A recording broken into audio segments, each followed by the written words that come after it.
بسم اللہ الرحمن الرحیم۔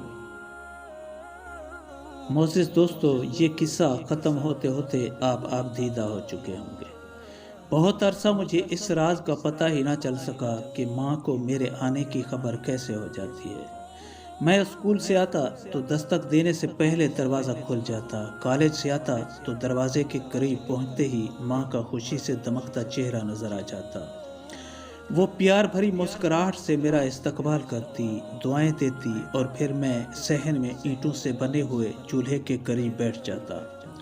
ماں گرما گرم روٹی بناتی اور میں مزے سے کھاتا۔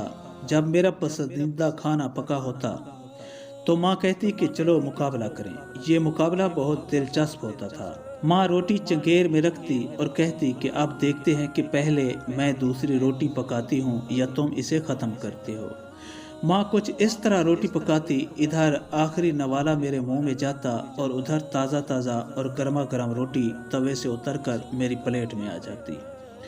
یوں میں 3-4 روٹیاں کھا جاتا، لیکن مجھے کبھی سمجھ نہ آئی کہ فتح کس کی ہوئی۔ ہمارے گھر کے کچھ اصول تھے، سب ان پر عمل کرتے تھے۔ ہمیں سورج غروب ہونے کے بعد گھر سے باہر نکلنے کی اجازت نہیں تھی، لیکن تعلیم مکمل کرنے کے بعد مجھے لاہور میں ایک کمپنی میں ملازمت ایسی ملی کہ میں رات گئے گھر آتا۔ ماں کا مگر وہی معمول رہا۔ میں فجر کے وقت بھی اگر گھر آیا تو دروازہ خود کھولنے کی ضرورت کبھی نہ پڑی۔ لیٹ ہو جانے پر کوشش ہوتی تھی کہ میں خاموشی سے دروازہ کھول لوں تاکہ ماں کی نیند خراب نہ ہو، لیکن میں ادھر چابی جیب سے نکالتا، ادھر دروازہ کھل جاتا۔ میں ماں سے پوچھتا تھا کہ آپ کو کیسے پتہ چل جاتا ہے کہ میں آ گیا ہوں؟ وہ ہنس کے کہتی کہ مجھے تیری خوشبو آ جاتی ہے۔ پھر ایک دن ماں دنیا سے چلی گئی۔ ماں کی وفات کے بعد ایک دفعہ میں گھر لیٹ پہنچا، بہت دیر تک دروازے کے پاس کھڑا رہا، پھر ہمت کر کے آہستہ سے دروازہ کھٹکھٹایا۔ کچھ دیر انتظار کیا اور جواب نہ ملنے پر دوبارہ دستک دی، پھر گلی میں دروازے کے قریب اینٹوں سے بنی دہلیز پر بیٹھ گیا۔